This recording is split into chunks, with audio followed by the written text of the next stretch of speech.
수요예배에 오신 여러분들 주님으로 환영합니다. 이제 기도하겠습니다. 참 신실하시고 좋으신 하나님, 우리들의 앉고 일어섬을 하시고 우리의 모든 생각까지도 아신 하나님, 우리가 주님을 경외하고 사랑하기를 원합니다. 주님 앞에 더 날마다 가까이 가길 원합니다. 우리의 영적인 눈이 열려서 예수님이 우리가 추구해야 될 진정한 보배인 걸 보게 하여 주시고 생명의 주님과 동행하는 삶을 가장 귀중히 여기게 하여 주시옵소서. 오늘도 하나님의 뜻을 깊이 알길 원합니다. 성령님, 지혜와 계시형 성령님, 하나님의 뜻을 밝히 알려주셔서 우리가 깨닫고 주님이 원하는 그 길로 주님과 동행하며 걷게 하여 주시옵소서. 주를 의지합니다. 예수님의 이름으로 기도합니다. 아멘. 마태복음 주의 설교가 벌써 24번째 시간이 됐습니다.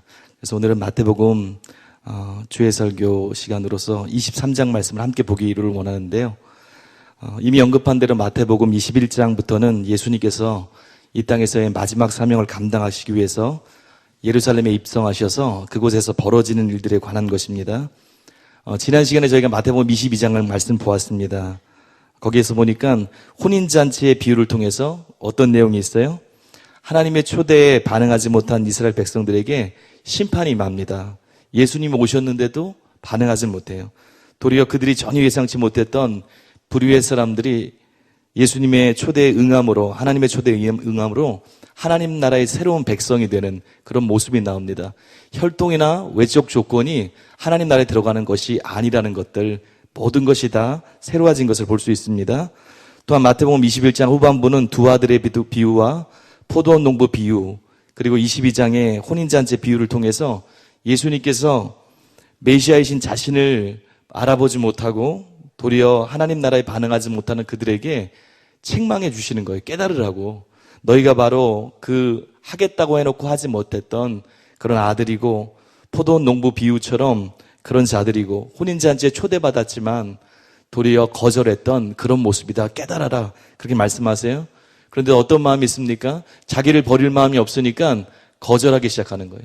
도리어 어떻게 하면 예수님의 그 말씀을 꺾을까, 예수님을 없앨까 하는 그 생각을 합니다. 그리고 해서 그 생각을 가지고 계속해서 예수님을 공격하는 모습이 나와요. 22장에 보니까 어떤 그 공격이 있었어요? 바리새인과 헤롯 당원들이, 서로 앙숙인 사람들이 악의 연대를 가져요. 그리고 예수님께 와서 세금을 가지고 예수님을 올가맬 수 있는 그런 질문을 합니다. 또 거기 넘어가니까 부활을 믿지 않은 사두개인들이 와서 또 그럴싸한 질문로 공격해요. 그리고 마지막 무엇이 큰 계명인지를 묻는 서기관의 질문까지 대답하기 힘든 세 가지 공격을 합니다. 회개하기 싫으니까 예수님을 제거하기 원하는 거예요. 그때 예수님께서 하늘의 지혜를 가지고 그들의 대답을 무력하게 만드는 내용이 나와요. 그리고 마지막 41절 이하에 보니까 도리어 다윗의 자손인 그리스도에 대해서 다윗이 주라고 청했는데 어떻게 생각하냐고, 그럴 수가 있냐고 그들의 입을 닫습니다. 그리고 유대인들이 가지고 있는 잘못된 정치적인 메시아관을 내려놓게 하시고, 예수님께서 다윗의 혈통으로 오시는 건 맞지만 하나님의 아들로 오심에 대해서 말씀해 주세요. 그게 지난 시간까지 저희가 본 내용들이었습니다. 오늘 내용들은 그 대화에 이어져서 나오는 거예요. 먼저 첫 번째 단락인 1절부터 12절 말씀을 여러분과 제가 천천히 읽겠습니다. 같이 읽겠습니다. 시작. 이에 예수께서 무리와 제자들에게 말씀하여 이르시되, 서기관들과 바리새인들이 모세의 자리에 앉았으니 그러므로 무엇이든지 그들이 말하는 바는 행하고 지키되 그들이 하는 행위는 본받지 말라. 그들은 말만 하고 행하지 아니하며 또 무거운 짐을 묶어 사람의 어깨에 지우되 자기는 이것을 한 손가락으로도 움직이려 하지 아니하며 그들의 모든 행위를 사람에게 보이고자 하나니 곧 그 경문띠를 넓게 하며 옷수를 길게 하고 잔치의 윗자리와 회당의 높은 자리와 시장에서 문안받는 것과 사람에게 랍비라 칭함을 받는 것을 좋아하느니라. 그러나 너희는 랍비라 칭함을 받지 말라. 너희 선생은 하나요 너희는 다 형제니라. 땅에 있는 자를 아버지라 하지 말라. 너희의 아버지는 한 분이시니 곧 하늘에 계신 이시니라. 또한 지도자라 칭함을 받지 말라. 너희의 지도자는 한 분이시니 곧 그리스도시니라. 너희 중에 큰 자는 너희를 섬기는 자가 되어야 하리라. 누구든지 자기를 높이는 자는 낮아지고 누구든지 자기를 낮추는 자는 높아지리라. 제목을 서기관과 바리새인들의 행위를 본받지 말라라고 정했습니다.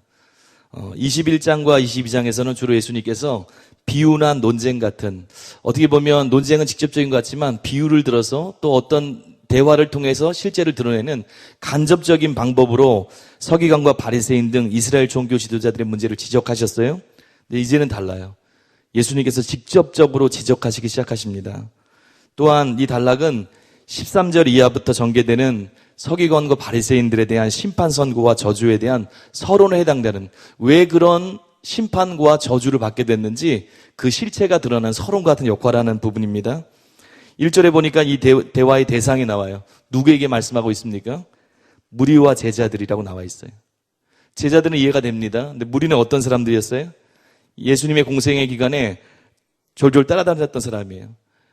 그 중에는 반대하는 사람도 있었지만 여기서 무리들은 대부분 호의를 가지고, 그래서 나중에 제자가 될 수 있는, 관심 있는 그런 사람들이었어요. 그런 사람에게 예수님께서 말씀해 주시는 거예요. 그들을 향해서 서기관들과 바리새인들을 본받지 말고 조심하라고 말씀합니다. 그러면서 2절에서 서기관과 바리새인들이 모세의 자리에 앉아 있다고 말씀하세요. 모세의 자리에 앉았다는 것은 문자적인 의미도 있고요, 또 은유적인 의미가 동시에 내포되고 있습니다. 당시에 회당에 가면 율법을 가르치는 교사들이 앉아서 가르치는 석재 의자가 있었어요. 그 당시 바리새인과 서기관 중에서 유력한 자가 이곳에 앉아서 모세오경, 하나님의 율법들을 읽어줍니다. 그리고 나서 뒤에 그걸 가르쳐요. 설교하듯이 가르치는 그런 경우가 있었습니다. 이 실제적인 자리를 말하는 거예요. 그렇지만 그와 함께 동시에 유대사가 요세푸스라고 있죠. 그 요세푸스가 쓴 글에 보면 이게 무슨 의미인지 속뜻이 또 나와 있어요. 그게 뭐냐면 그 당시 유대인들은 이렇게 생각했다는 거예요. 어떤 사람이 자리에 앉다, 지금 모세의 자리에 앉다고 이렇게 표현되어 있지 않습니까? 어떤 사람이 어느 자리에 앉다, 그 말은 그 사람이 그 사람의 앉은 자리에, 그 자리에 있는 사람의 권위를 계승하다, 그런 뜻을 갖고 있다고 일반적으로 받아들여졌다는 거예요. 그러니까 어떤 뜻이 있는 거예요? 율법을 강론하기 위해서 이 자리에 앉았던 서기관과 바리새인들이 자신들이 모세의 권위를 이어받아서 우리가 진짜 율법의 계승자다, 준수자다, 그렇게 생각하고 있는 거예요. 내가 진짜 모세를 따른 사람이고 계승자고 준수자이기 때문에 내 말을 듣고 따르라, 실제로 가르친 자리에 앉기도 했지만 동시에 그 뜻을 가지고 있습니다. 이 예수님께서 3절에서 이렇게 말씀하세요. 그러므로 무엇이든지 그들이 말하는 바는 행하고 지키되 그들이 하는 행위는 본받지 말라. 뭐라고 말씀하고 있는 겁니까? 바로 이들이 가르치는 모세의 율법 자체에 대해서는 그게 하나님 말씀이잖아요. 그러니까 그것을 행하고 지키라는 거예요. 그 말씀 자체에는 문제가 없다. 물론 그들이 해석하는 걸 들으면 안 됩니다. 하지만 그들이 선포하는 성경 그들의 말씀은 너희도 지키고 따라야 된다. 그러나 그들의 행동은 따르지 말라고, 그들이 아무리 율법의 계승자여 준수자라고 그렇게 말하고 행동할지라도 그들의 행동은 본받지 말라, 그렇게 말씀하세요. 그러면서 그 이유를 계속해서 말씀하십니다. 왜냐하면 먼저 그들은 말만 하고 행함이 없는 그런 삶을 살았어요. 말씀에 나와 있듯이 말은 하는데 행하지 않아요. 아버지의 뜻대로 행하는 자라야 들어가는데 말만 하고 행치 않습니다.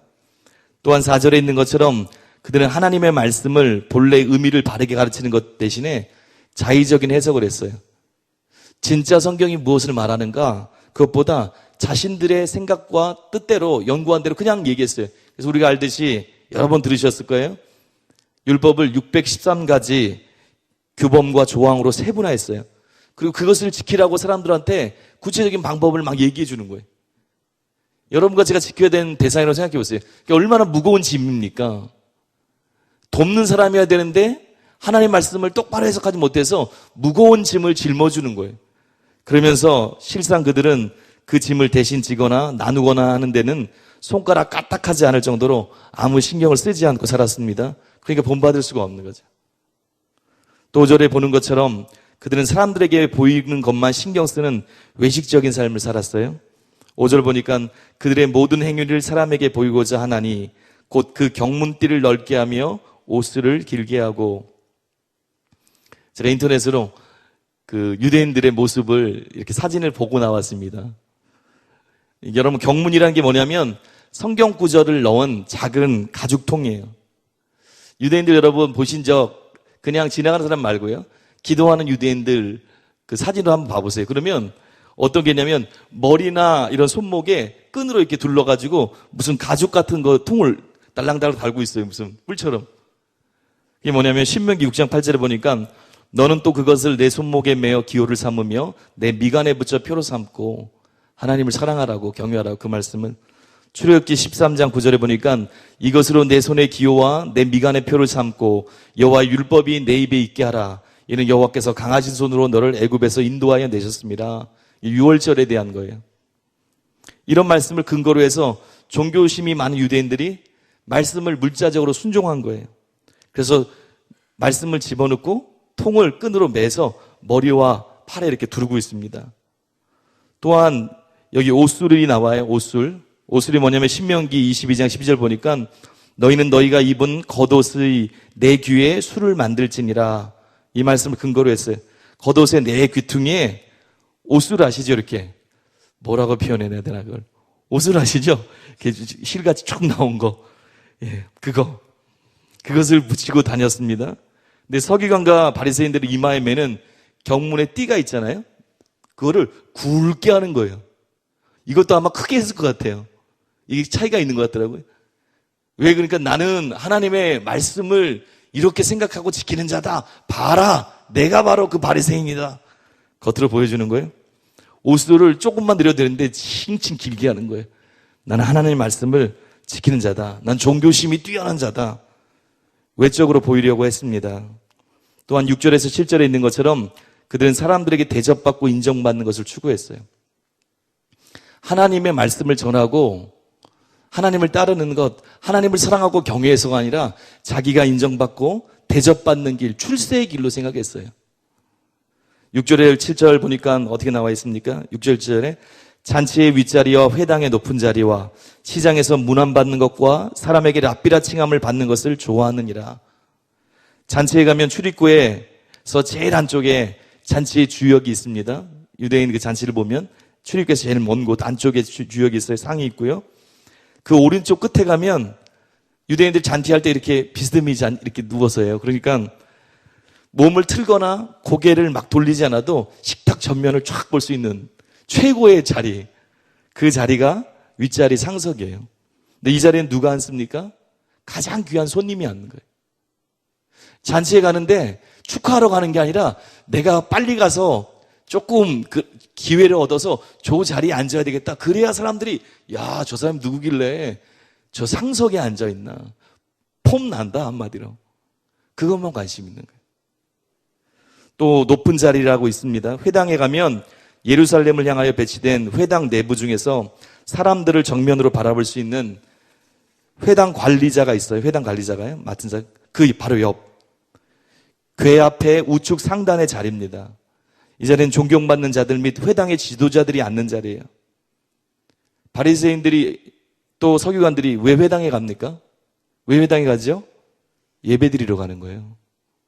지금 예배드리러 가는데 하나님께 예배드리는 건 안중이 없고 지금 가가지고 사람들이 우러러 볼 수 있는 그 자리에 그 위치에 내가 앉는가 못 앉는가 내 명예와 위신을 드러낼 수 있는 그 자리에 내가 앉을까 못 앉을까 거기에 마음이 다가 있다는 거예요. 그리고 여기 문안받기를 좋아했다고 그랬어요. 그 당시 근동지방에는 학식이 낮은 사람이 높은 사람에 대해서 문안하는 관습이 있어요. 시장을 가다가 학식이 높은 사람 만나면 인사하는 거예요. 그러니까 사람들이 지나가는데 나한테 와 사람들이 막 인사를 해요. 그러면 어떻게 되는 거예요? 난 학식이 높은 사람인 거예요. 폼 나는 거예요 또. 그러니까 시장 구제도 막 사람 보라고 막 많이 내 거리에서 막 한다고 나와 있잖아요. 마태복음에. 근데 그렇게 하는 거예요. 또한 토라를 지도하는 명망 있는 선생으로 불리워지는 게 랍비라는 뜻입니다. 그게 굉장히 영광스러운 지칭이에요. 그러니까 그렇게 불림받는 걸 좋아하는 거예요. 하나님의 말씀에 정통한 선생님, 존경하는 선생님, 이렇게 불림받기를 원하는 거예요. 심지어는 제가 예전에 책을 보니까 제자들한테 랍비 이렇게도 안 부르게 했다는 거예요. 어떻게 불렀어요? 랍비여, 랍비여. 한 번 가지고 안 됐다. 2번 이상 불러라. 랍비여, 랍비여. 이렇게 불렀다는 거예요. 제가 책에서 예전에 읽어본 적이 있습니다. 예수님께서 이런 명예욕과 자기과시욕을 가지고 사는 서기관들과 바리새인들의 삶을 본받지 말라고 그러는 거예요.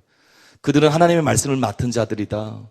그들은 나를 섬긴다고 그 자리에 겉으로 나와 있다. 그런데 자기밖에 없다. 세상 명예욕, 과시욕, 그것이 자기 삶의 동기로 살아가는 사람들이다. 그리고 제자들과 무리들에게 8절에서 10절에 이렇게 말씀하십니다. 그러나 너희는 랍비라 칭함을 받지 말라. 너희 선생은 하나요? 너희는 다 형제니라. 땅에 있는 자를 아버지라 하지 말라. 너희 아버지는 한 분이시니 곧 하늘에 계신 이시니라. 또한 지도자라 칭함을 받지 말라. 너희의 지도자는 한 분이시니 곧 그리스도시니라. 한마디로 무슨 말씀일까요? 너희들이 나를 따르기는 제자들이냐? 또 무리들에게 너희들이 나를 따르기 원하느냐? 그렇다면 너희들은 저들과 달라야 된다. 진정한 선생님이시오 지도자는 그리스도 나임을 기억해라. 또 그와 함께 하늘에 계신 진짜 아버지는 너희가 진짜 하늘 아버지 하나님을 섬기고 있는 자라는 걸 인식해야 된다. 우리 모두가 어떤 위치에 있든 그 권위 안에 있음을 기억해야 된다. 그리고 제자들은 랍비다, 아버지다, 지도자라고 불리는 것을 즐겨해서는 안 된다. 바리새인들은 거기에 목숨 건다. 너희들은 달라야 된다. 그걸로 너희 가치가 매겨지는 게 아니다. 너희가 그걸 추구하면 안 된다. 이러면서 이미 언급하셨던, 이미 몇 번이나 말씀하셨던 하나님 나라의 통치 원리를 다시 한번 말씀해 주세요. 여러분과 제가 이대로 살아야 됩니다. 11절, 12절 한번 우리 같이 읽겠습니다. 하나님 나라의 통치 원리를. 시작. 너희 중에 큰 자는 너희를 섬기는 자가 되어야 하리라. 누구든지 자기를 높이는 자는 낮아지고 누구든지 자기를 낮추는 자는 높아지리라. 여러분 그대로 믿으십니까? 이게 실제입니다. 하나님 나라가 눈으로 보이지 않지만 실제 있는 것처럼 이게 하나님의 통치 원리세요. 여기서 한 가지 균형을 잡을 일이 있습니다. 그게 뭐냐면 9절에 보니까 9절의 말씀을 그대로 적용해서 땅의 아버지를 아버지라 부르지 말라고 했다고. 자기를 낳아준 아버지에게 이제 또 그렇다고 이름 부르면 맞을까봐 무서워서 그런 거 아니고 그런 뜻이 아니죠. 여기서 아버지는 어떤 뜻입니까? 육신의 아버지를 지칭하는 게 아니에요. 그 당시에 위대한 스승, 원로교사, 율법 선생에 대한 최고의 권위를 나타내는 표현이 아비였어요. 아버지란 뜻이었어요. 그러므로 그런 것을 추구하라고 한 게 아니라 추구하지 말라는 거였어요. 그러니까 집에 가서 아버지를 당연히 아버지라고. 실제 예전에 제가 지어낸 게 아니고요. 실제 이렇게 하는 것들, 그 문제가 돼서 올라온 그런 얘기를 들어본 적이 있습니다. 정말 성경을 엉뚱하게 모르면 이상한 행동을 할 수가 있어요. 또한 교회 안에서는 다 형제이므로 하나님께서 세우신 지도자의 권위에 대해서 함부로 해도 된다는 내용이 아닙니다. 다 형제인데 물론 하나님 안에서는 진짜 가족들입니다. 형제자매가 맞습니다. 그게 전제인 거예요. 고린도전서 12장 28절 보니까 하나님이 교회 중에 몇을 세우셨으니 첫째는 사도요, 둘째는 선지자요, 셋째는 교사요. 쭉 나오지 않습니까? 직분이 있어요. 에베소서 4장 11절에도 그가 어떤 사람은 사도로, 어떤 사람은 선지자로, 어떤 사람은 복음 전환자로, 목사와 교사로 삼으셨으니 하나님께서 교회에 성도들의 필요를 따라서 직분자를 주신 거예요. 섬기는 자, 때로 하나님의 뜻을 대리 인도하는 사람들을 세운 거예요. 또한 바울은 디모데전서 1장 2절에서 디모데를 향해서 자신을 아비라고 그렇게 얘기합니다. 믿음 안에서 참 아들 된 디모데에게 편지하노니 아버지 하나님 아버지와 그리스도 예수 우리 주께로부터 은혜와 긍휼과 평강이 내게 있을지어다. 또한 갈라디아서 6장 6절에 보니까 가르침을 받는 자는 말씀을 가르치는 자와 모든 좋은 것을 함께하라. 바울이 얘기하고 있어요.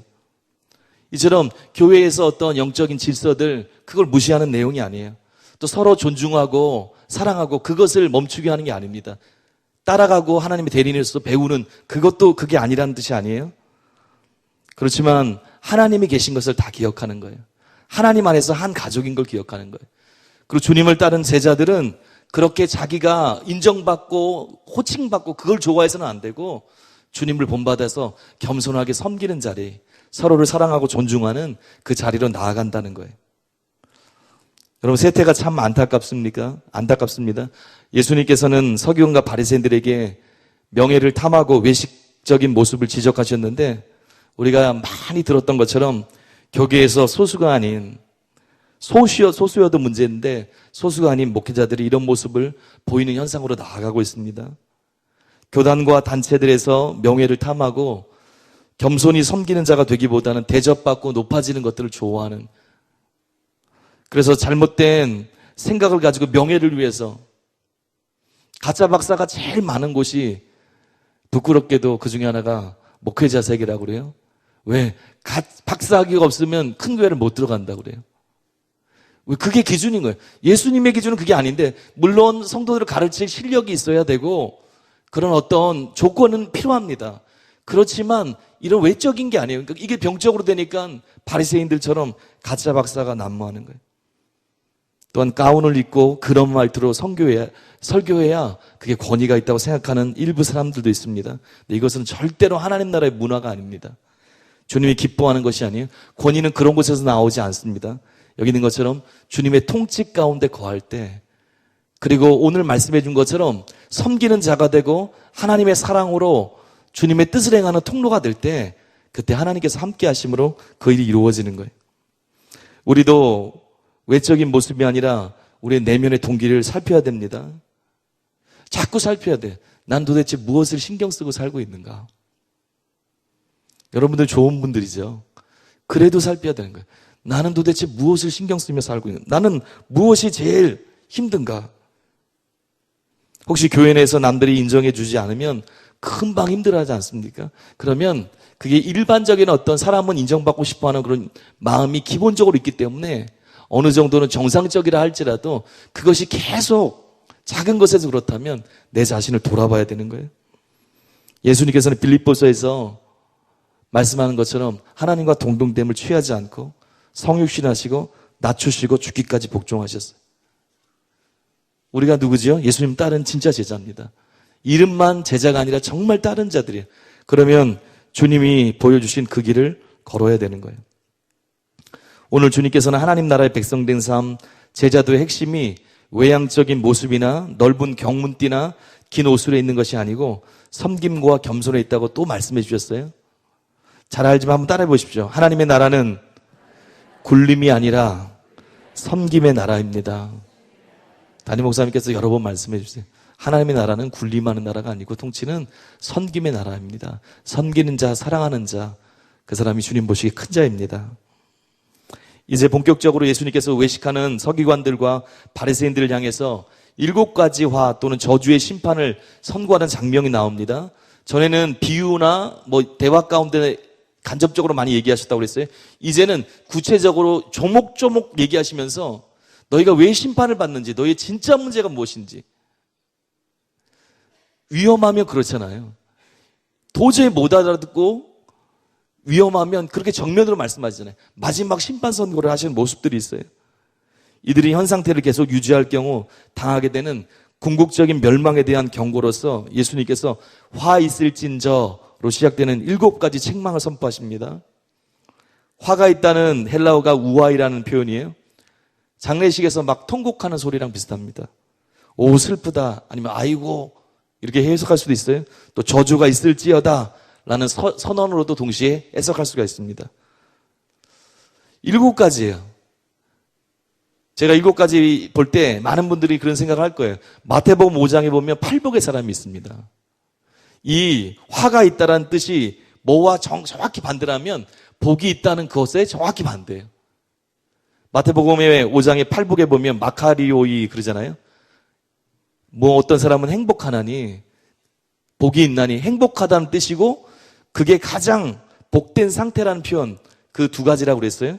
그런데 지금 심판을, 화가 있다는 뜻은 어떤 뜻이 완전히 반대예요. 심판이 다가오고 있다. 너는 망했다. 진노 앞에 놓여 있다. 넌 저주 가운데 있다. 큰일 났다.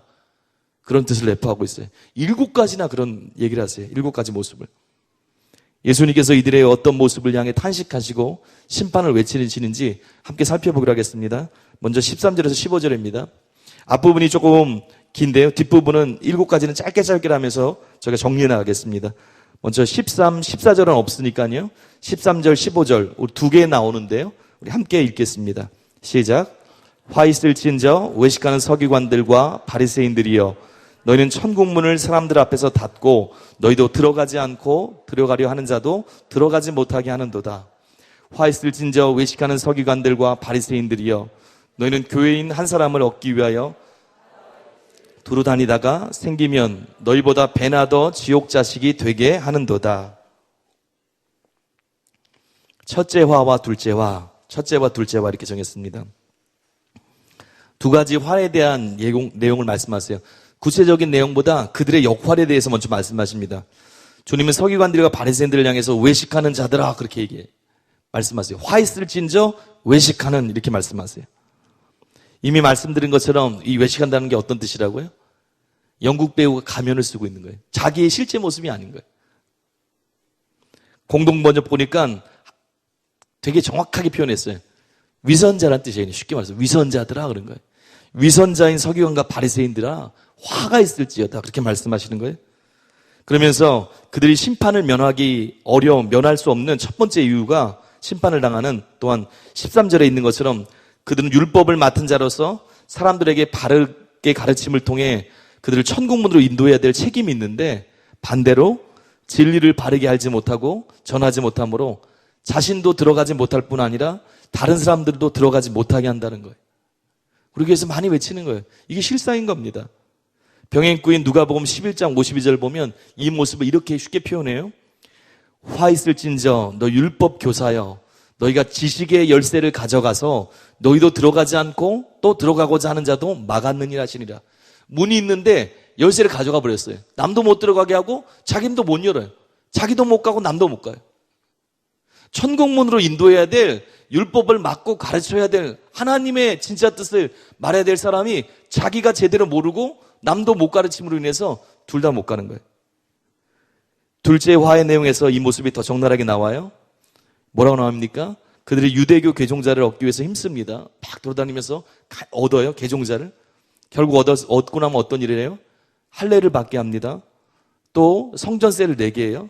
외적인 것을 가르쳐요. 그리고 자기네 갖고 있는 그런 율법에 잘못 해석된 그 조항들을 막 가르쳐요. 왜곡되게 가르쳐요. 그래서 결국 하나님 말씀을 알면 알수록 하나님을 경외하고 하나님의 사람으로 살아가야 되는데 반대가 되는 거예요. 더 완고한 사람을 만듭니다. 메시아인 예수님께도 제대로 반응하지 못하게 해요. 엉뚱한 걸 가르치니까 자기에게 배운 사람들도 덩달아서 같이 반대하는 거예요. 문을 막아버린 거예요. 그래서 여기 표현처럼 배나 지옥 자식이 되게 하는 엄청난 일을 한다는 거예요. 담임 목사님께서 많이 말씀하시잖아요. 진리를 모르고 잘못된 교리와 전통을 가지고 설교하면 그것이 얼마나 큰 위험인지. 교회를 선택하는 게 굉장히 중요합니다. 진리를 모르고 엉뚱한 걸 가르치고 사람의 전통과 교리를 가지고 배우기 시작하면 어떤 일이 있습니까? 저희가 기도할 때 가끔 안타깝게 기도하잖아요. 평생 교회를 다니고 나서도 평생 11조 내고 평생 교회 주일마다 나왔는데도 불구하고 지옥 자식이 되는 거예요. 갈 때까지 모르는 거예요. 그래서 얼마나 중요합니까? 이제 셋째, 넷째 단락에 대해서 들어가겠습니다. 왜 이들에 대해서 주님이 그렇게 분노하시고 화내셨는지 16절에서 24절 말씀 여러분과 제가 천천히 함께 읽겠습니다. 시작. 화 있을진저 눈먼 인도자여 너희가 말하되 누구든지 성전으로 맹세하면 아무 일 없거니와 성전의 금으로 맹세하면 지킬지라 하는도다. 어리석은 맹인들이여 어느 것이 크냐 그 금이냐 그 금을 거룩하게 하는 성전이냐 너희가 또 이르되 누구든지 제단으로 맹세하면 아무 일 없거니와 그 위에 있는 예물로 맹세하면 지킬지라 하는도다. 맹인들이여 어느 것이 크냐 그 예물이냐 그 예물을 거룩하게 하는 제단이냐 그러므로 제단으로 맹세하는 자는 제단과 그 위에 있는 모든 것으로 맹세함이요 또 성전으로 맹세하는 자는 성전과 그 안에 계신 이로 맹세함이요 또 하늘로 맹세하는 자는 하나님의 보좌와 그 위에 앉으신 이로 맹세함이니라. 화 있을진저 외식하는 서기관들과 바리새인이여 너희가 박하와 회영과 근처의 11조는 들이되 율법에 더 중한 바 정의와 긍휼과 믿음은 버렸도다. 그러나 이것도 행하고 저것도 버리지 말아야 할지니라. 맹인된 인도자여 하루 사이는 걸러내고 낙타는 삼킨도다. 셋째와 넷째와에 대한 그 말씀입니다. 16절에서 보면 저주의 대상인 서기관들과 바리새인들에 대해서 뭐라고 말씀하세요? 너희들이 한마디로 얘기해서 위선자일 뿐만 아니라 겉과 속이 다른 위선자일 뿐만 아니라 너희는 눈먼 인도자다. 그렇게 소개하고 있어요. 이 9절 우리가 읽은 구절이 9절이거든요. 9절 속에서만 16, 17, 19, 24절에 보면 4번이나 눈먼, 또 소경, 맹인 이런 표현들이 계속 나옵니다. 먼저 그들의 잘못된 맹인의 모습을 다루세요? 얼마나 맹인이에요? 여기 보니까 뭐라고 말씀합니까? 성전으로 맹세하거나 제단으로 맹세하면 지키지 않아도 되지만 성전의 금으로 맹세하거나 제단의 예물로 가지고 맹세하면 지켜야 한다고. 말도 안 되는 소리예요. 그릇된 기준으로 사람들이 가르칩니다. 사람들은 그걸 따라요. 먼저 우리가 기억해야 될 것이 예수님께서는 이미 마태복음 5장 33에서 37절에서 제자들에게 뭐라고 말씀하세요? 맹세하지 말라고 그랬어요. 왜냐하면 맹세를 왜 합니까? 비진실성이 전제가 된 거예요. 그냥 얘기하면 안 듣는 거예요. 그러니까 내가 맹세할게. 그걸로 강조하는 거예요. 그러므로 이곳에서 맹세의 방법을 가르치는 것이 아닙니다. 이곳에서는 영적으로 소경된 서기관들과 바리새인들의 불의함을 지적하는 거예요. 그 말을 하는 것이 아니라요. 예수님이 뭐라고 말씀하세요? 금을 성전보다 예물을 제단보다 크다고 가르치는 그들의 오류를 지적하십니다. 그들은 자신의 비진실성을 해결하기 위해서 맹세를 허용해요. 그리고 그걸 가르쳐요. 그러면서도 그 맹세에 대해서 비진실성이니까 겉과 속이 다르니까 이 사람은 믿게 해야 되잖아요. 그리고 자기 가르치는 사람도 그렇게 살게 해야 되잖아요. 그래서 그 방법을 가르칩니다. 맹세하라고. 그러면서 어떻게 합니까? 또 맹세하고 나서 그걸 지키기는 싫은 거예요. 그러니까 교묘하게 빠져나가길 원하는 거예요. 그러니까 성전 제단을 가지고 자기는 제단을 두고 맹세했다는 거예요. 그러면서 나중에 뭐라고 얘기해요? 제단으로는 맹세해도 괜찮다고. 근데 제단의 예물로 가면 안 된다고. 성전으로 맹세하면 안 지켜도 된다고. 성전에 금을 가지고 맹세하면 말도 안 되는 소리를 합니다. 교묘하게 벗어나는 방법, 하나님 앞에서 옳지 않은 방법들을 가르치는 거예요. 예수님께서는 금보다 금을 거룩하게 구별케 하는 성전이 중요하다고. 그리고 예물보다 예물을 구별되게 하는 제단이 중요한 것을 말씀하세요. 그리고 궁극적으로 무엇이 중요합니까? 성전에 함께 계시는 하나님. 하늘을 두고 맹세하는데 하늘 보좌에 계신 하나님. 하나님이 계시기 때문에 결국 연결되기 때문에 맹세는 하나님과 연관되어 있다는 거예요. 함부로 하지 말라는 거예요. 그리고 했으면 마음대로 막 벗어나고 그런 게 아니라는 거예요. 하나님을 기억하라는 거예요. 이처럼 서기관과 바리새인들이 어떤 얘기를 했습니까? 눈에 보이는 성전 안에 있는 것들을 귀하게 여기고 지키면서 궁극적으로 성전에 나타나는 하나님에 대해서 경외하는 마음, 사랑하는 마음을 잃어버렸어요. 그런 그들의 거짓과 어리석음에 대해서 심판을 선포하고 계신 거예요. 또 23절에 보니까 여기 박하, 회향, 근체가 나옵니다. 근데 어떻게 나와요? 작은 향료예요. 이게 11조를 그들이 적용했습니다. 박하는 여러분 아시죠? 민트. 회향과 근체는 뭐 중요한 건 아니지만 미나리과의 식물입니다. 그래서 양념이나 약품이나 향료로서는 아주 뭐 소량의 그런 것들이에요. 그런데 거기에는 철저하게 11조를 적용했어요.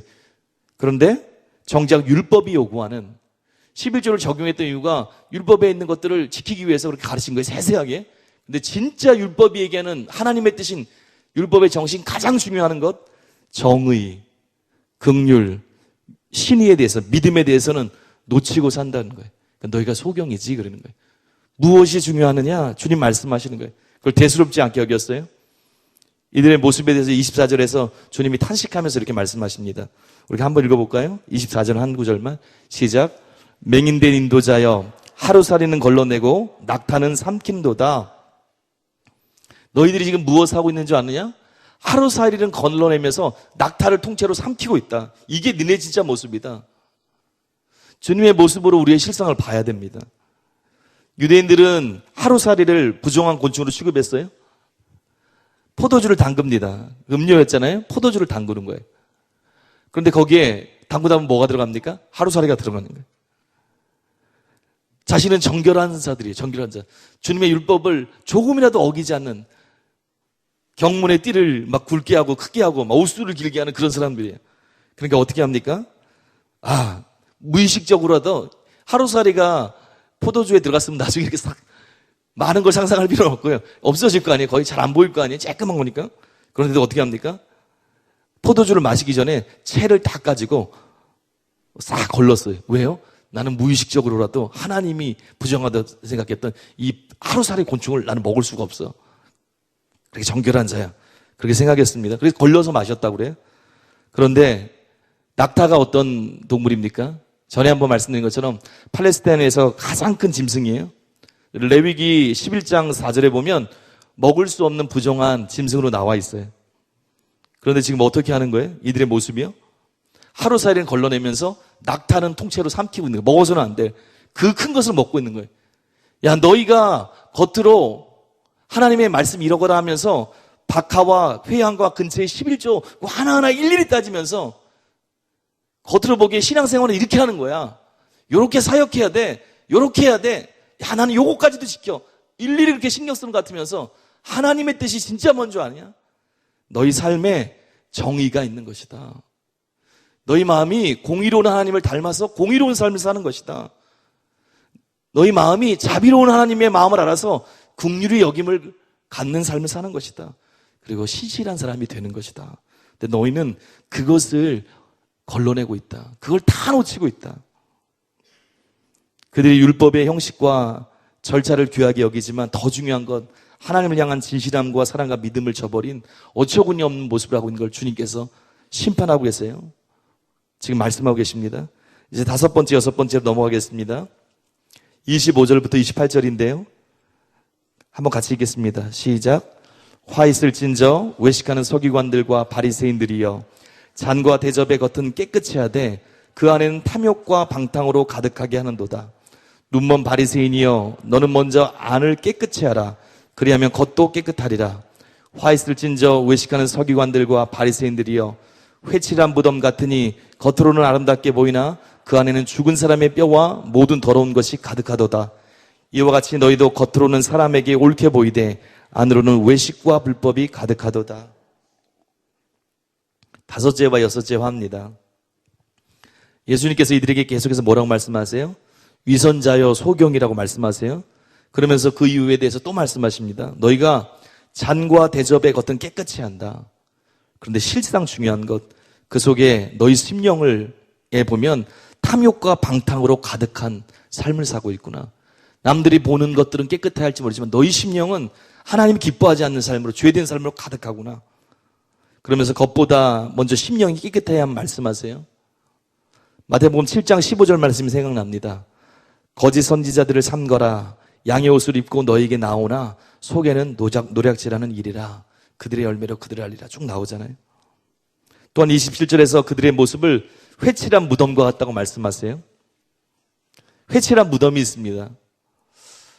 이 무덤은 이스라엘에서 사람이 죽으면 동굴에다 장사를 많이 해요. 동굴에다도 많이 합니다. 그래서 무덤을 만들기도 합니다.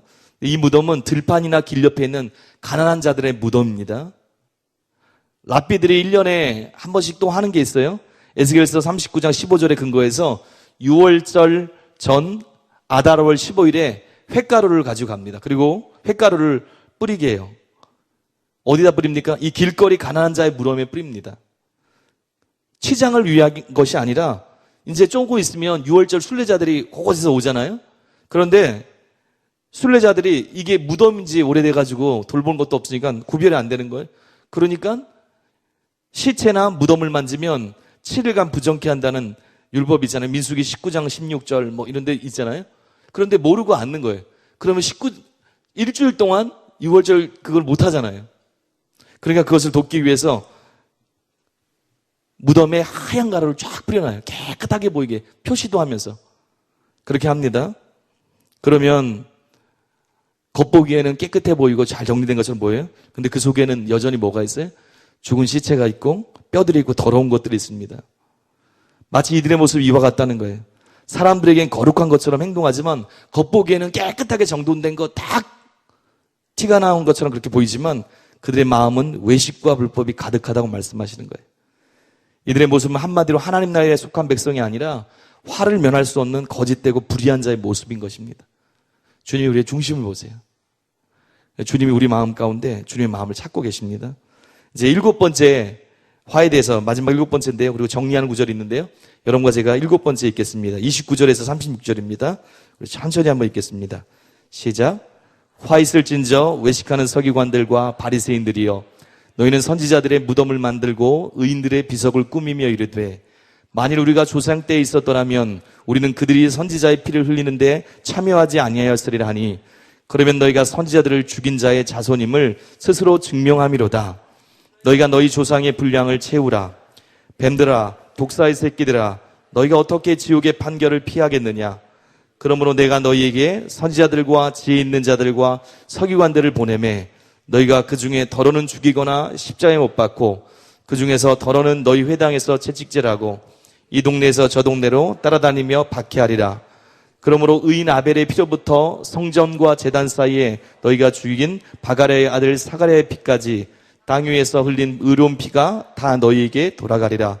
내가 진실로 너희에게 이르노니 이것이 다 이 세대에게 돌아가리라. 마지막 7째 화입니다.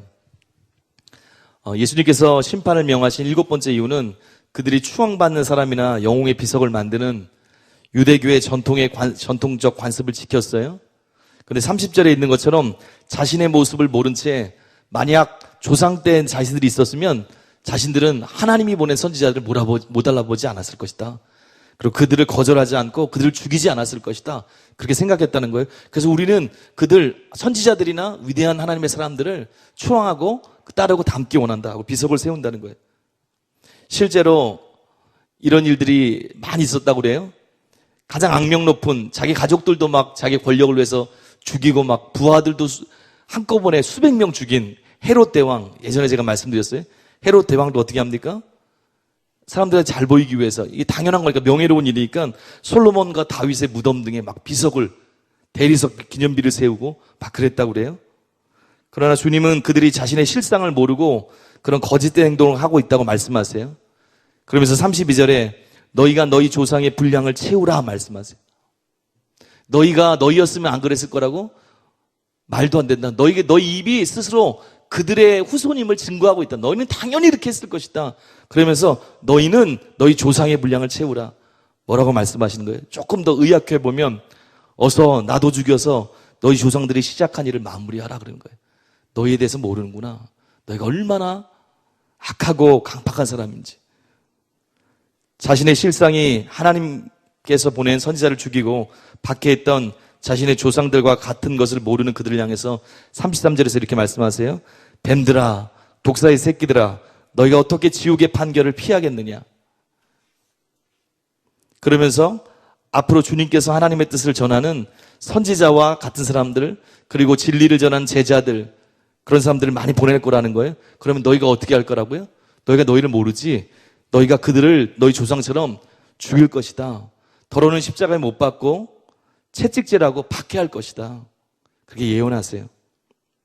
그러면서 35절에 보니까 창세기에 처음에 나오는 순교자 아벨이잖아요. 아벨과 히브리 정경의 순서 맨 마지막 책이 뭐냐면 역대기서예요. 아벨이 창세기가 처음이잖아요. 처음 순교자인 아벨을 얘기하고요. 역대하 24장 20절에서 21절 보면 성전 제단 사이에서 순교한 사가랴가 있습니다.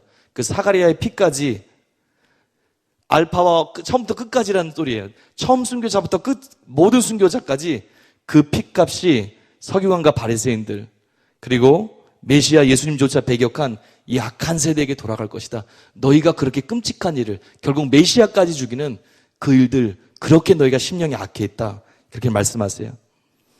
그들이 선지자의 무덤을 만들고 비석을 꾸미면서 선지자들의 편에 서 있는 것처럼 행세했습니다. 그렇지만 실제로는 하나님께서 보내신 선지자들을 죽이는 편에 서 있었고 그 일을 계속하는 자들이었어요. 이들에게 지옥의 판결이 기다리고 있는 거예요. 이제 3구절 남았는데요. 마지막 단락으로 넘어가겠습니다. 7가지 화는 다 지나갔고요. 너무너무 심각한 모습이었어요. 근데 자기를 모르고 있었습니다. 거기에 대해서 7가지를 얘기하셨고요. 마지막 주님이 탄식하시는 부분이 37절에서 39절까지 나옵니다. 함께 읽겠습니다. 시작. 예루살렘아 예루살렘아 선지자들을 죽이고 내게 파송된 자들을 돌로 치는 자여 암탉이 그 새끼를 날개 아래에 모음같이 내가 내 자녀를 모으려 한 일이 몇 번이더냐.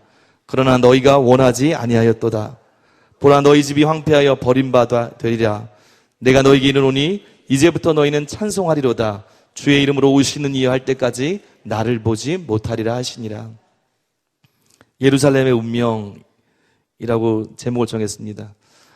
저희가 읽은 이 단락은 유대 종교 지도에 대한 심판 선고와 조금 후에 24장 예루살렘 성전 파괴에 대한 예언을 연결하는 그런 다리와 같은 단락이에요. 이전에 화를 선언하셨던 예수님께서 자신의 아픈 마음을 탄식하시면서 보여주십니다. 심판을 선고하시는데 좋아서 하신 게 아니에요. 여기 예루살렘아 예루살렘아 그렇게 탄식하세요. 우리가 알듯이 예루살렘은 선민의 수도였습니다. 다윗의 고향이에요. 하나님께서 임재하시는 성전이 있는 곳이었습니다. 그런데 예루살렘이 거기 백성들이 지도자들이 하나님을 버렸습니다. 그리고 하나님께서 보낸 하나님의 아들 메시아를 영접하지 않았어요. 포도원 농부 비유에서 보는 것처럼 혼인잔치 비유에서 보는 것처럼 그렇게 주님의 초대에 대해서 반응하지 않고 도리어 핍박하고 힘들게 했습니다. 예수님께서 뭐라고 말씀하세요? 내가 그럼에도 불구하고 마치 암탉이 병아리를 모으려고 한 것처럼 너희들을 될 수 있으면 모으려고 했다. 그렇지만 너희들이 거절했다. 여러분 암탉이 병아리 모으는 거 보셨습니까? 실제로 불이 나잖아요. 이렇게 모으고 이렇게 품고 자기도 하고요. 불이 나면 암탉이요 병아리들 다 모은다고 그래요. 이게 어려움이 있으면 자기는 어떻게 됩니까? 타 죽는 거예요. 그런데 실제로 모은다고 그래요. 그리고 본인이 타 죽어서 나중에 이렇게 보면 병아리가 살아있기도 하고 그런다는 거예요. 자기의 생명을 걸고 어떻게 하신지 보호하고 살리고 하기 위해서 그렇게 했었다는 거예요. 그렇지만 너희들이 거절했다고 말씀하십니다. 포도 농부 비유에서도 어떻게 해요? 종을 보내고 안 되니까 또 종을 보내고 안 되니까 그 아들을 보내잖아요. 그렇게 계속 하는 겁니다. 38절에 있는 것처럼 그들의 집인 예루살렘 성전은 심판받아서 황폐하게 될 것입니다. 이스라엘은 심판 가운데 놓이게 될 것이에요. 하나님은 이스라엘을 떠나게 되실 겁니다. 39절에서 예수님께서 이렇게 말씀하세요. 내가 너희에게 이르노니 이제부터 너희는 찬송하리로다 주의 이름으로 오시는 이여 할 때까지 나를 보지 못하리라 하시니라. 언제 이 말을 했습니까?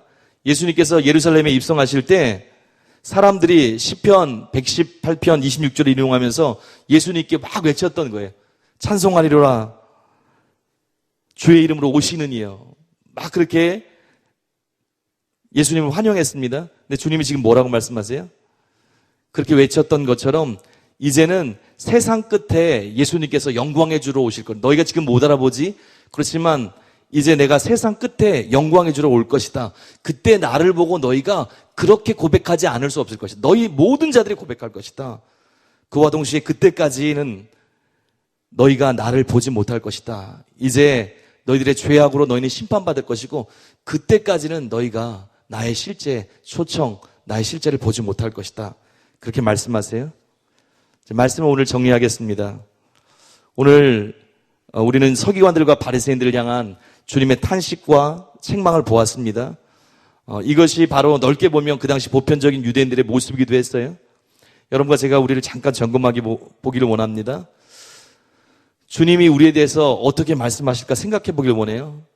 우리에 대해서 주님이 너희는 진짜 팔복의 사람이구나 그렇게 말씀하실 수도 있고요. 아니면 너희가 오늘 화로다 화 있을진저 7번이나 말씀하셨던 것처럼 그런 사람이 될 수도 있어요. 바리새인과 서기관들은 회개할 줄 모르는 사람이었어요. 부름을 받고도 열매가 없었고 자기 죄에서 벗어나기를 간절히 원하지 않는 주님이 말씀하시는 것이 있는데도 겉만 깨끗이 하고 다른 사람이 어떻게 나를 볼까 신경만 쓰고 정작 중요한 중심에 대해서는 주님이 나를 어떻게 보실까에 대해서는 신경 쓰지 못했습니다. 여러분과 저는 어떤 사람이 되어야 돼요? 중심이 좋은 사람이 되어야 되는 거예요. 사람의 생명이 마음에 있습니다. 그리고 하나님께서는 우리의 중심을 보고 계세요. 사무엘상 16장 7절 말씀 잘 아시지만 우리 함께 한번 읽어보겠습니다. 시작. 여호와께서 사무엘에게 이르시되 그의 용모와 키를 보지 말라. 내가 이름이 그를 버렸노라. 내가 보는 것은 사람과 같지 아니하니 사람은 외모를 보거니와 나 여호와는 중심을 보느니라. 중심이 중요한 거예요. 이런 7가지 화 있는 삶이 아니라 팔복의 사람이 되기 위해서는 중요한 것이 주님의 시각을 우리가 갖는 겁니다. 주일날 부산 성도들에게 잠깐 말씀드린 것처럼 빛이 우리 삶 가운데 임해야 되는 거예요. 그러기 위해서는 이사야서 66장 2절에 있는 것처럼 우리의 심령이 마음이 가난하고 중심에 통해하며 하나님 말씀을 위해서 떠는 자가 돼야 됩니다. 그렇게 될 때 주님의 시각으로 내 자신을 볼 수가 있어요. 주님의 말씀의 빛이 내 심령 가운데 들어올 수 있습니다. 오늘 그것을 놓고 여러분 기도하셨으면 좋을 것 같고요. 또 다른 하나는 지도자들을 위해서 기도해야 됩니다. 우리가 봤던 것처럼 영적인 지도자가 바르게 세워지는 게 정말로 중요해요. 진리가 선포되는 게 중요합니다. 얼마나 타락하고 소경된 지도자들이 곳곳에 있는지 그들의 잘못된 인도를 통해서 영혼들이 함께 지옥으로 향하고 있습니다. 여러분과 제가 기도함을 통해서 하나님 진리가 확산되게 하여 주시고 수많은 교회 목사님들 또 지도자들을 깨워주셔서 그들이 진리를 바르게 알고 선포할 수 있는, 그래서 영혼들이 살아날 수 있는 그런 일을 되게 하여 주시옵소서. 그리고 다른 하나는 우리가 주님을 따르는 자가 되어야 됩니다. 담임 목사님께서 주일날 말씀하셨어요. 우리는 이 땅에만 사는 사람이 아니라 최종 칭의를 향해서, 주님이 최종 구원을 향해서 오늘도 달려가는 사람들이라고. 이 땅이 전부가 아니고, 그래서 눈을 열어서 이 땅에서 행인과 나그네로 살면서 바울 사도가 소망했던 것처럼 부활의 소망을 가지고 주님의 부르심을 향해서 오늘도 달려가야 된다고. 여러분과 저도 그렇게 살기를 원합니다. 한 구절만, 우리 한 세 절만 같이 읽고 찬양하고 바로 기도하는 시간 갖겠습니다. 고린도후서 4장 16, 18절인데요. 잘하는 말씀인데 우리의 삶을 돌아보면서 한번 같이 읽겠습니다. 시작. 그러므로 우리가 낙심하지 아니하노니, 없죠? 제가 읽어드리겠습니다. 그러므로 우리가 낙심하지 아니하노니 우리의 겉사람은 낡아지나 우리의 속사람은 날로 새로워지도다. 우리가 잠시 받는 환난에 경한 것이 지극히 크고 영원한 영광에 중한 것을 우리에게 이루게 함이니 우리가 주목하는 것은 보이는 것이 아니요 보이지 않는 것이니 보이는 것은 잠깐이요 보이지 않는 것은 영원함이라. 바리새인과 서기관들이 이 눈이 없었습니다. 그래서 사람들이 나를 어떻게 볼까? 또 내가 지금 어떤 혜택을 누릴까? 어떤 인정을 받을까? 어떤 자리에 앉을까? 거기에 온 마음이 빼앗겼어요. 그래서 정말 주님 보기 원하시는 실체를 준비하지 못했고 주님을 영접하지 못했습니다. 여러분과 저는 주님 바라봄으로, 오늘도 주님과 동행함으로 주님이 진짜 기뻐하시는 그 삶 가운데 나가길 원합니다. 우리 자주 불렀던 이것이 영원한 삶 우리 찬양하고요. 우리 함께 기도하는 시간 갖겠습니다.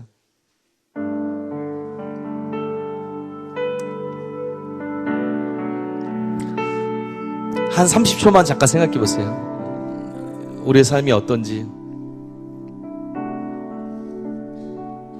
주님께서 찾는 열매가 내 삶 가운데 있는지, 나는 주님의 통치를 받고 있는 사람인지, 점점 더 겸손해지고 하나님을 경외하고 주님을 따르는 사람인지, 때로 진리의 말씀을 들으면서 또 이곳에서 와서 주일 말씀 여러 가지를 통해서, 책들을 통해서, 말씀을 바르게 배움을 통해서 진리 말씀을 알면서도 혹시 세상의 다른 것들과 주님을 따르는 그런 좁은 길, 생명의 길을 가면서 여러 가지 어려움 때문에 혹시 피곤해하지는 않는지, 주님 내 눈을 열어서 영원한 것들을 보게 하여 주시고, 내 것들, 사람들의 평가 그런 게 중요한 게 아니라 정말 하나님이 원하시는 그 생명의 길로 나가게 하소서. 주님이 나를 보면서 탄식하는 그런 삶을 사는 게 아니라 주님이 말씀하시면, 주님이 빛을 비추실 때 그것을 내 심령에 받아들이고, 하나님 내가 예수님을 닮기 원합니다. 시간이 지나면 지날수록 주님이 갖고 계신 그 겸손함을 내가 품기 원합니다. 영원한 것들, 주님이 보기 원하시는 그 긍휼의 마음, 공의의 마음, 그 신실한 삶을 내 삶에서 열매 맺기 원합니다. 오늘도 주님과 교제하기를 원합니다. 나를 주님 영원한 삶으로 인도해 주셔서, 우리 그런 마음을 가지고 이 찬양하고요, 우리 함께 기도하겠습니다. 영원한 사귐에, 영원한 사귐에 날 초대하시네. 주님을 누리며 사는 것, 날 지으신 대로, 날 부르신 대로 주님과 함께 걷는 삶. 영원한 사귐에, 영원한 사귐에 날 초대하시네. 주님을 누리며 사는 것, 날 지으신 대로, 날 부르신 대로 주님과 함께 걷는 삶, 이것이 영원한 삶, 이것이 영원한 삶. 참 하나님과 그 아들 아는 삶, 이것이 영원한 삶, 이것이 영원한 삶. 내가 주 안에, 주는 내 안에 늘 거하는 삶. 다시 찬양합니다. 영원한 사귐에, 영원한 사귐에 날 초대하시네. 주님을 누리며 사는 것,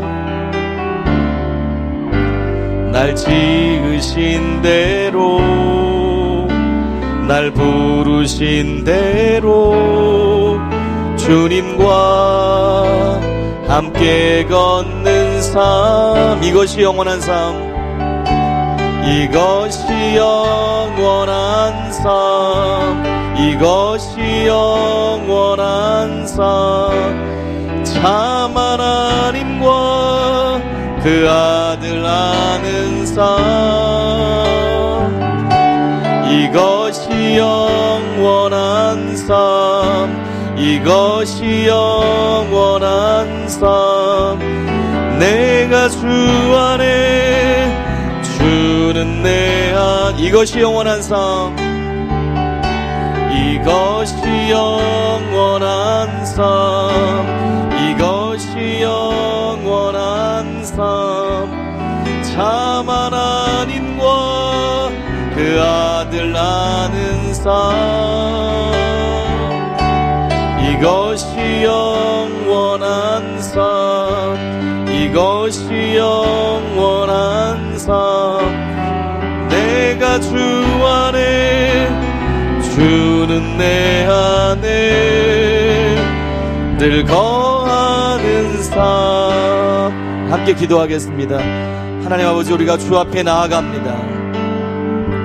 주님, 바리새인들과 서기관들처럼 하나님 아버지에 대해서 눈이 열리지 않아서 무엇이 중요한지 모르고, 주님이 무엇을 찾고 있는지도 모르고, 자신의 실상이 무엇인지 모르고 이 땅의 것만 추구하다가 사람들을 향해, 사람들에서 주는 그런 관심과 명예만을 추구하다가 결국 주님의 탄식 소리를 듣고 심판을 받고 멸망하는 그런 삶을 살지 않도록 주님, 우리를 깨워 주시옵소서.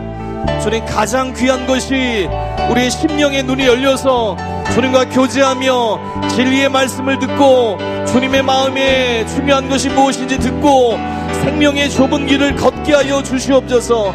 우리 안에 계신 성령님, 은혜로 함께하여 주셔서 우리 마음이 하나님의 말씀에 대해서 떨 수 있고, 마음이 가난하며 중심에 통회하고 주를 경외하는 마음을 우리 마음 가운데 부어 주시옵소서. 하나님, 주님이 우리를 보시고 뭐라고 말씀하십니까? 주님, 너는 진짜 발복의 사람이구나. 너의 삶의 방향이, 표대가 내가 말한 그 구원의 길, 생명의 길, 궁극적인 칭의를 향해서 너희가 달려가고 있구나, 그렇게 말씀하시는지, 아니면 자신은 잘 가고 있다고 나는 선지자와 주님의 사람들의 비석을 꾸미며 또한 하나님 나였으면 그러지 않았을 텐데 착각 속에 살고 있는지 하나님 알게 하여 주시옵소서. 하나님, 우리는 진정한 것을 추구하게 하소서. 우리가 깨어서 영적인 것, 생명인 것을 추구하게 하여 주시옵소서. 주님은 탄식하심으로써 주님, 올바르지 않은, 바르게 반응하지 못한 그들을 향해서 마치 암탉이 병아리를 품기 위해서 얼마나 애쓰고 있는지 그들에게 심판을 선고하시면서도 탄식하시는 하나님, 이 한국 땅을 바라보면서 하나님, 이 어두움 가운데 있는 교회를 바라보면서 주님은 탄식하고 계시지 않습니까? 하나님, 주님의 마음을, 주님의 심정을 우리가 듣게 하여 주시옵소서.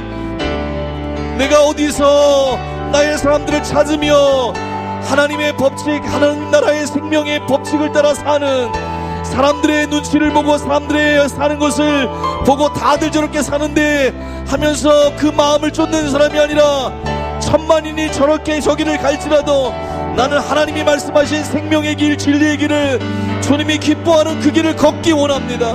하나님, 나는 발복의 사람이 되길 원하고 주님을 닮아서 정의와 긍휼과 신실함이 있는 믿음 있는 삶을 살기를 원합니다.